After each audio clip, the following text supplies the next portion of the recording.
Good afternoon, Brian with Grand Roofing. Still out, still doing some inspections. We're here to look at a roof leak, but first in this video we're going to talk about, is a repair repairable? All right, this call came in a week or so ago. We had a lot of rain, a lot of cold, a lot of snow, still fighting snow on roofs. So I told the homeowner, I was like, hey, if I can get it worked in one of these days, is it okay to stop by with no notice or whatever? It's just I'm up against the weather. They said, yeah, that's fine. So I took good detail on what section it is. It's right below a dead giveaway of the skylight, south-facing slope here. So this is the general area. No one's home, can't get in and see it, but just when I get up here, I realized it's unsafe to get on. So let's switch around, we'll cover that. Then, is the roof repairable? And we'll cover some things on why. Just looking at it, I see in my experience, yeah, you see the granules running down there. It's not good. Just a gentle rub of the glove, and that's, I wouldn't say deadly, but yeah, it's going to leave a mark if you slide off. It's an 8/12 pitch. You're up here and you think you're okay. Something gives due to the granules coming out. It's like standing on ball bearings. You're sliding down, going for a ride. It's just not a safe situation. So knowing that, yeah, I'm not going to go up there. Now, is it repairable? We're going to cover that. So first off, if you're an estimator, a project manager, somebody that goes out and does the repair, quotes the repair work, I learned this lesson the hard way a long time ago. If you don't see if a repair you're quoting is repairable, you're going to set yourself up for a big disappointment. So you need to make sure you can remove the shingles that are affected, put the new ones in, everything can be done safely, they can be secured, fastened off, and you're not going to cause other damage further up above your work. So we're going to talk about that. Is it repairable? Switch the camera around. If my gloves, it's hard to reach with the gloves touching the screen. There we go. So looking at it, if you caught the fact there's a lot of not just granule loss and asphalt loss, but the fiberglass is showing throughout these shingles all over the place, consistently everywhere.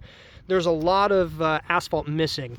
So water is gonna seep through this. This fiberglass mat, it's very permeable, water will soak through. So even if you did say, okay, this is the issue right here, there's a nail pop, there's a stacked keyway, there's a missing shingle, something obvious, okay?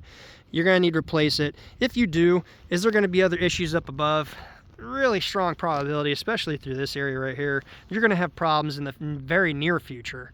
So back up, even if it didn't have that, you need to make sure you can split the shingle apart. That's one thing that typically goes wrong, is they don't split. You're trying to split that seal strip and it tears the shingle. Second, is it going to be thick enough once it splits to hold together for you to lift this up, and flexible enough to flex a little to drive your new nails in to replace it? Those are some things you want to pay attention to before bidding, quoting, and doing a repair. Nothing worse than redoing this shingle here and you tear the one above it, so you got to take it out, and then you tear the one above that. Next thing you know, you're doing this whole section all the way up, and you're either going to be at a loss on material and time, and just, yeah, it's not going to be a good situation. Switch. Just switch. I need to do my other hand because I cut the tip out of it so I can touch the screen, but I can't really hold it with my left hand because then I cover the screen with my left hand. Life.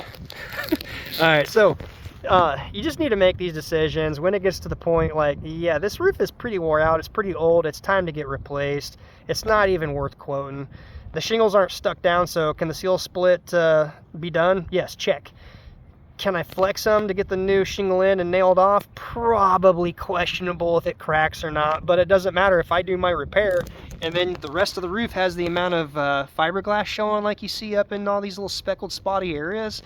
I don't want to be that guy that has them pay for repair here and then it starts leaking 2 shingles up, right? It's just, you get to a point with the knowledge and the experience. I don't want to be that guy. I don't want them to call back or be fighting it, or them not call me because they think I'm incompetent. Unfortunately, I'm going to be the bad guy and say, hey, you need to check this video out. The roof is actually wore out. It's kind of seen its days. I don't know how old this roof actually is. There's varying factors that can make them age faster due to wind, pitch, suns, you know, various factors, ventilation. Point being is this is old, and in my opinion, it's not going to be repairable. And if you did, it's going to have issues pop up, if not the next day, just due to the amount of asphalt missing. So it's just not good. You need to really make those decisions on, is it repairable or should just be replaced? And this is one that's going to get replaced. I was at another one this morning, very same issue. You could lift the shingle up and you could see where the water, that's actually good. I'll try to link it to this. If you're watching this, I'll link to a short that I did shortly before this stop today, Monday, January 22nd, 2024, where you see an area like that right there where the fiberglass is very visible, and you lift this shingle up and you can see where water's just seeped through it, because the fiberglass is very porous like a sponge. It's gonna just soak right through. Granules protect the asphalt from the sun, and the asphalt protects your roof from the rain. And the fiberglass is basically like the frame to hold it all together. So if you miss in the granules, the asphalt's going to degrade pretty quick due to the sun breaking it down. And when it crumbles away, erodes away, just like the asphalt in the street, they wear out over time. Then the fiberglass, water just soaks right through it, and it's not good. So it needs to be replaced. Hopefully you learned something. If you could, give it a quick thumbs up. Really does mean a lot to me here.